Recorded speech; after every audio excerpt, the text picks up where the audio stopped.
Selamat malam Bapak Ibu semuanya. Kita akan membahas pertanyaan yang sudah ada. Nanti Bapak Ibu peserta Zoom bisa bertanya setelah pertanyaan tertulis yang masuk dibahas.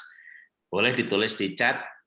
Kalau misalnya tidak mau ketahuan yang bertanya siapa, di chat Zoom boleh di direct message ke saya ya. Kalau WA begitu Zoom mulai, WA saya sudah saya bunuh. Kalau orang Sumatera Utara bilangnya gitu, HP-nya dibunuh, namanya dimatikan. Gitu. Ya, ini saya baca pertanyaan yang masuk via WA. Pada masa pandemi, suami saya usahanya sepi, lalu stres, dan jadi uring-uringan, sensitif, sulit diajak komunikasi untuk mencari solusi. Kalau diajak mencari solusi, malah merasa disalahkan, lalu bertengkar. Nah, gimana menghadapi suami yang lagi stres, sensitif, nggak mau diajak bicara seperti ini? Nah, mungkin karena ini pertanyaannya bagaimana menghadapi suami, mungkin Ibu Harlin dulu, nanti Pak Erik bisa menambahkan. Ya, silakan Ibu Harlin. Masih ya. Ya, terima kasih Pak Jarod.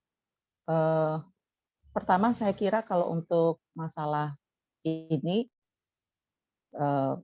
baik untuk si ibu atau si istri menerima bahwa memang suaminya sedang uring-uringan, sedang sensitif karena usahanya yang bermasalah. Terutama sebenarnya bangkrut belum, tapi sebenarnya sepi sehingga belum tidak mendapatkan seperti yang diharapkan, yang diinginkan dari usaha itu dan akhirnya menjadi uring-uringan.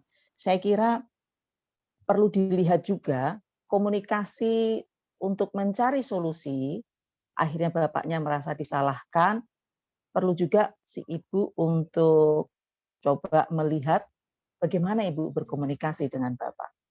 Kalau komunikasi pasti beda antara berkomunikasi dengan orang yang sehat dan orang yang sensitif. Mendesak Bapak untuk mencari jalan keluar dalam kondisi sementara Bapak masih sensitif, sebetulnya sama dengan usaha menghantam tembok ya. Maka bagaimana Ibu dengan sadar atas situasi ini membuat Bapak merasa boleh dibilang membantu, menolong Bapak untuk lebih merasa bahwa Ibu di situ adalah penolong dia sebagai teman hidup yang memahami kondisi dia. Artinya di sini akhirnya menimbulkan rasa nyaman, rasa aman, sehingga Bapak ini mempercayai bahwa Ibu punya niatan baik, bukan untuk menyalahkan, tetapi betul-betul untuk mencari jalan keluar. Ini dulu kepercayaan bahwa Bapak merasa Ibu adalah teman diskusi yang baik, yang mengerti, yang memahami apa yang sedang dialami Bapak. Memang rasanya kan mungkin Ibu merasa ini segera harus diatasi, bukan lagi begitu. Tapi kondisi Bapak memang belum sanggup untuk melihat, menerima kenyataan bahwa usahanya sedang bermasalah. Sehingga menimbulkan banyak sekali dugaan-dugaan karena dia sendiri lagi sensitif. Menjadi ibu, istri yang sebagai penolong sangat-sangat dibutuhkan oleh Bapak, sampai Bapak mempercayai bahwa Ibu bukan sedang menyalahkan, sambil terus Ibu mencoba untuk membangun bagaimana komunikasi yang tidak menyudutkan, tapi komunikasi itu komunikasi sebagai seorang yang bisa dipercaya. Itu saya kira Pak Jarod dari saya. Oke, terima kasih Bu Harlin. Saya sekarang ke Pak Erik ya. Ada pertanyaan yang berikutnya saya akan minta Pak Kori untuk membantu juga menjawab. Tapi sekarang ini Pak Erik silakan untuk ya boleh juga kalau mau dibalik ya dari sisi suami juga nggak apa-apa sebenarnya. Atau pertanyaannya diperluas. Jadi kalau pandemi terus pasangan uring-uringan gitu. Jadi biar nggak hanya sisi Siap. menghadapi istri, mungkin Pak Erik kan laki-laki, jadi boleh juga kalau jawabannya menghadapi istri uring-uringan juga boleh. Ya, mungkin ini Pak, hal yang pertama yang harus dilakukan mungkin Ibu perlu mengubah caranya berkomunikasi, caranya menyampaikan, atau caranya untuk mencari solusi, Pak ya. Topiknya harus diubah dan mungkin cara komunikasinya harus berubah, Pak. Ini saya belajar dari Ayub, Pak. Kalau kita lihat Ayub ya, Pak ya, itu sedang mengalami masalah yang sangat berat, bahkan bisa dikatakan bangkrut habis-habisan, Pak. Bayangkan dia kehilangan semua hartanya, dia juga kehilangan anak-anaknya semua, dia kehilangan semua karyawannya, hampir semua, ya mungkin ada sisa sedikit. Bahkan saya yakin juga propertinya juga ikut ada yang hilang karena semua musibah itu gitu. Ditambah lagi dia sakit, ya. Tetapi saya lihat begini, waktu istrinya mengata-ngatai Ayub, Ayub itu tidak marah, Pak.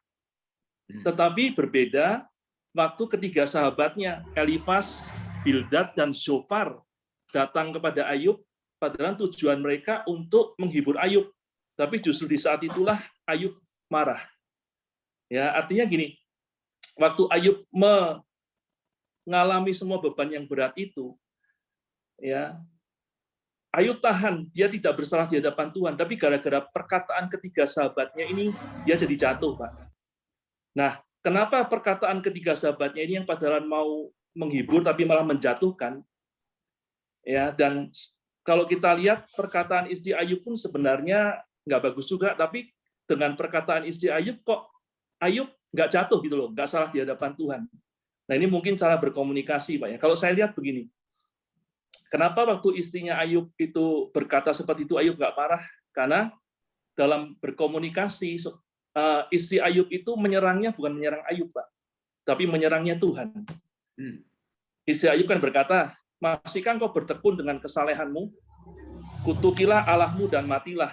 Jadi dalam hal ini waktu istrinya Ayub memandang masalah yang sedang dihadapi Ayub, itu dia tidak menyalahkan Ayub, tapi dia menyalahkan Tuhan.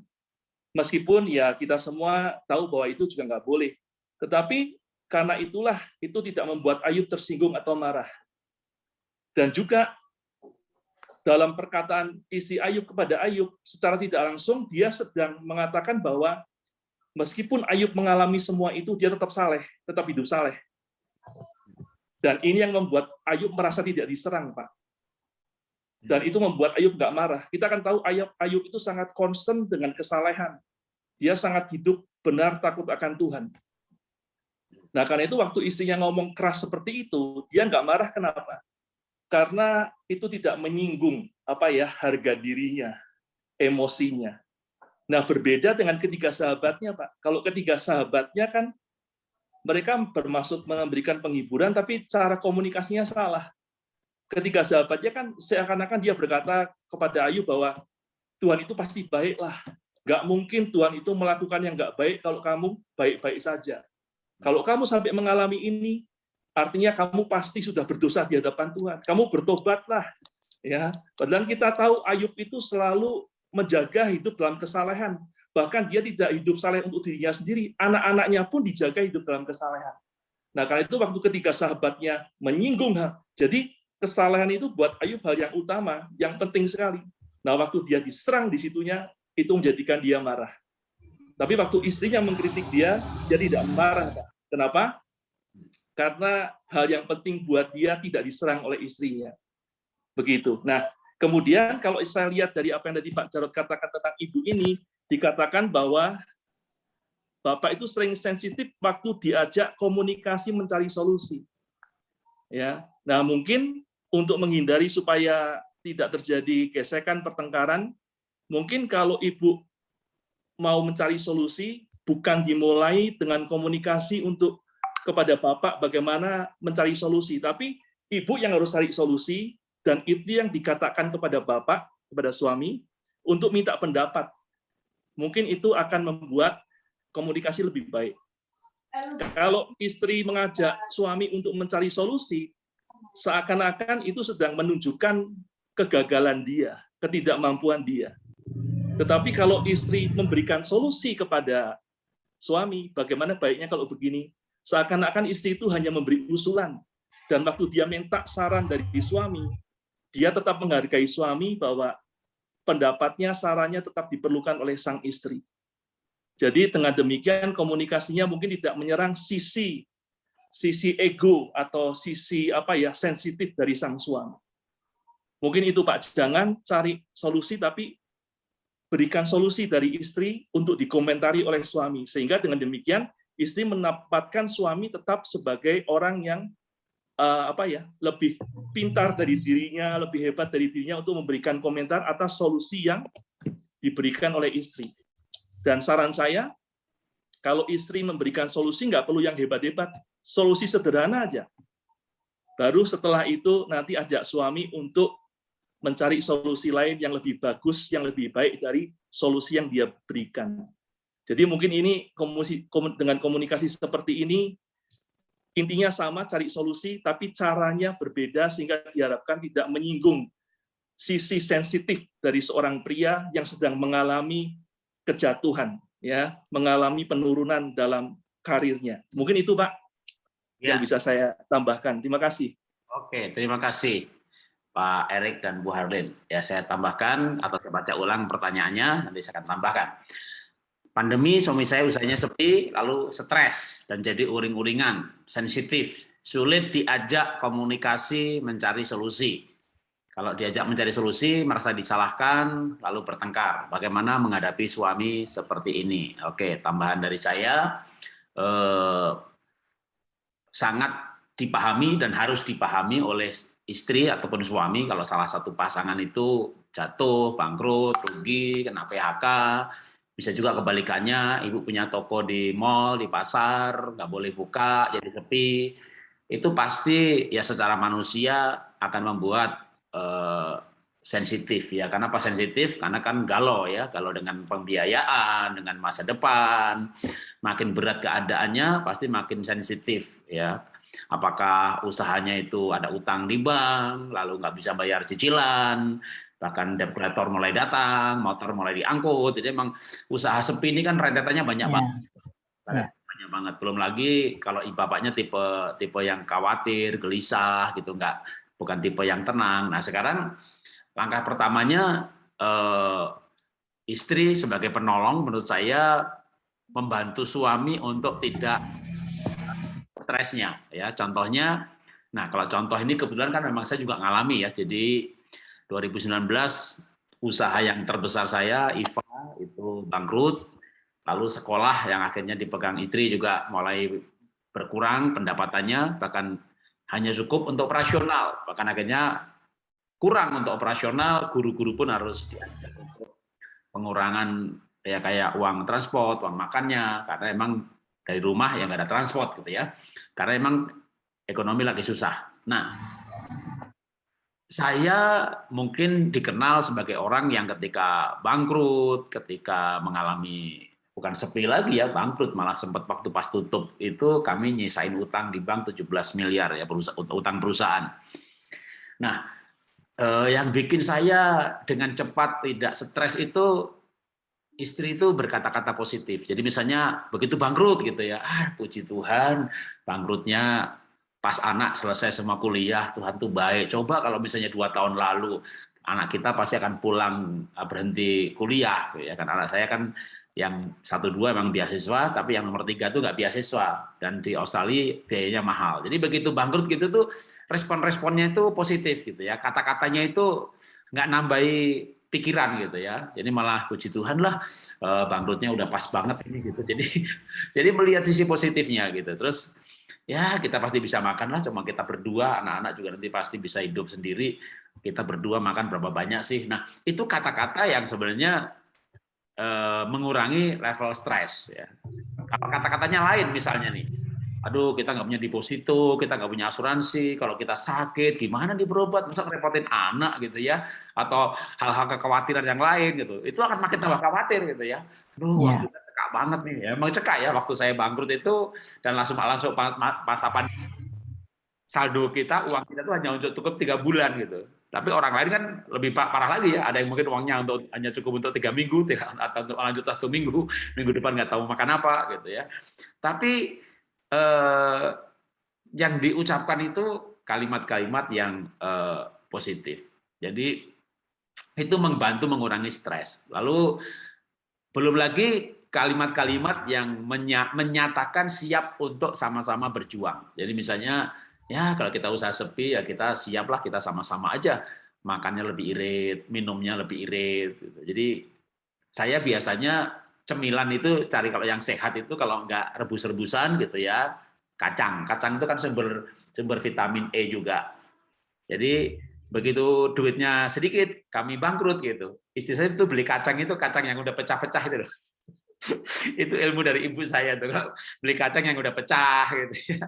Beli ikan asin yang remuan, beli beras ya kan yang utuh, yang menir gitu. Itu kan karbohidratnya sama tapi harganya jauh lebih murah. Jadi itu membuat istri menyatakan siap hidup sederhana, siap hidup hemat gitu ya. Untuk paling enggak bagian yang memang bisa dilakukan oleh dia untuk mengatasi keadaan. Nah, itu sikap suportif ya. Itu paling enggak akan mengurangi tingkat stres.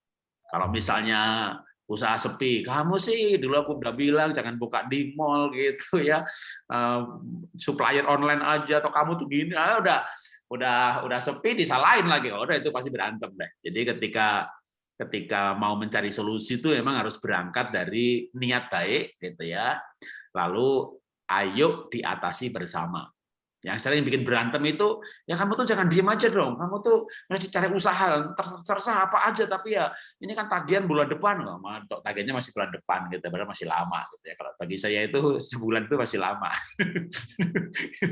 Ya, karena anak-anak saya itu menjulukin saya itu, papa itu pas mepet, gitu. Jadi kalau baru sehari 2 hari itu di muka gitu, baru dipikirin gitu. Entah itu persiapan khotbah, persiapan mau pergi, nyiapin baju, bayar tagihan, itu pokoknya H-1 gitu. Paling banyak H-2 gitu. Jadi kalau bulan itu saya masih lama gitu ya, termasuk juga kalau mau bayar sesuatu tagihan tuh ya lah sebulan ya, nanti kita carilah gitu. Jadi pertama belajarlah untuk empati, kedua kesediaan untuk menderita, berjuang, baru bukan menyuruh mencari solusi atau menyuruh bekerja, apalagi malah ngasih label gitu ya. Kamu sih males gitu ya. Kamu tuh jangan nggak usaha dong, tapi kita usaha apa ya gitu. Saya bisa apa, kamu bisa apa. Kalau saya usaha gini gimana ya? Atau kalau papa usaha gini kayaknya bagus deh. Jadi itu memang betul-betul mencari solusi ya. Jadi sering kan kadang-kadang kita itu merasa mencari solusi, tapi pasangan kita merasa dituntut. Nah, dengan perbaikan komunikasi seperti itu, ya ditambah dengan tadi Pak Erik dan Bu Harlin, saya yakin keadaan walaupun tidak selesai, keadaannya belum selesai, tapi hubungan relasinya akan lebih baik jika berdua bisa mengatasi. Ya, itu tambahan dari saya dan kita akan lanjut ke pertanyaan berikutnya.